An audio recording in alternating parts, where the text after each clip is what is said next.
Welcome back to the President's Path podcast. Today, we tackle a controversial and highly debated question: freedom of speech. Is Trump silencing voices? This episode explores arguments from both critics and supporters, shedding light on one of the most pressing issues in American democracy: the balance between presidential power and the people's right to speak freely. To begin, let's remember what the First Amendment guarantees. It states that Congress shall make no law abridging the freedom of speech or of the press. In theory, this means the government cannot punish citizens for expressing opinions, but in practice, things are rarely that simple. Presidents hold immense influence, not only through laws, but also through rhetoric, pressure, and the institutions they oversee. That influence can create what experts call a chilling effect, when people choose silence out of fear of consequences. Critics argue that Donald Trump, during his presidency and beyond, has repeatedly attempted to silence dissent. They point to several examples. His constant verbal attacks on journalists, often labeling mainstream media outlets as fake news or the enemy of the people. Critics argue this language delegitimizes the press and discourages accountability. Reports of political pressure on media companies, whether through regulation threats or behind-the-scenes influence. For example, questions arose about whether networks faced indirect pressure when shows critical of Trump were suspended or altered.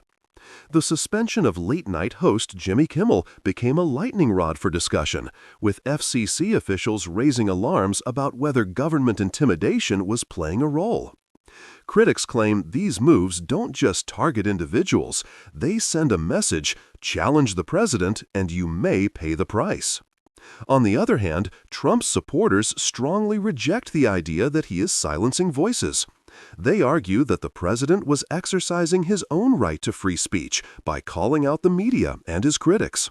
From their perspective, labeling something fake news is not censorship, it is opinion. Supporters also note that Trump signed executive orders aimed at fighting what he described as censorship on social media. In their view, big tech companies, not Trump, are the real threat to free expression. They argue that platforms like Twitter and Facebook have silenced conservative voices for years, and Trump was standing up against this imbalance.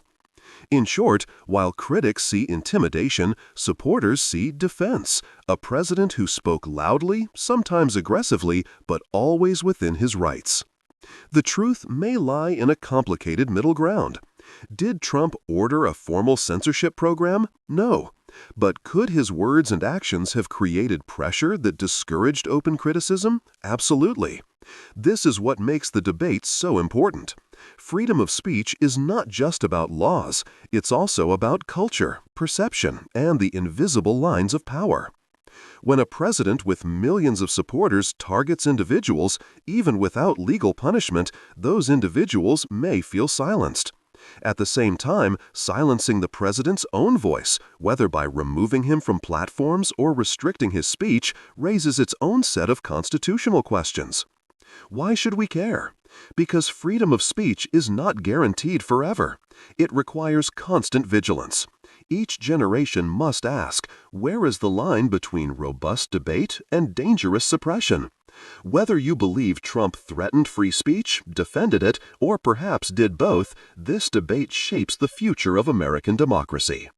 We live in a time when trust in media is low, polarization is high, and every word from leaders can ignite nationwide arguments. That makes the principle of free expression more critical and more fragile than ever. So, is Trump silencing voices? The answer depends on your perspective. What's clear is that the conversation is far from over. Thank you for joining us on the President's Path podcast. Stay tuned for more deep dives into the issues that define our politics today. And remember, free speech only thrives when we use it responsibly.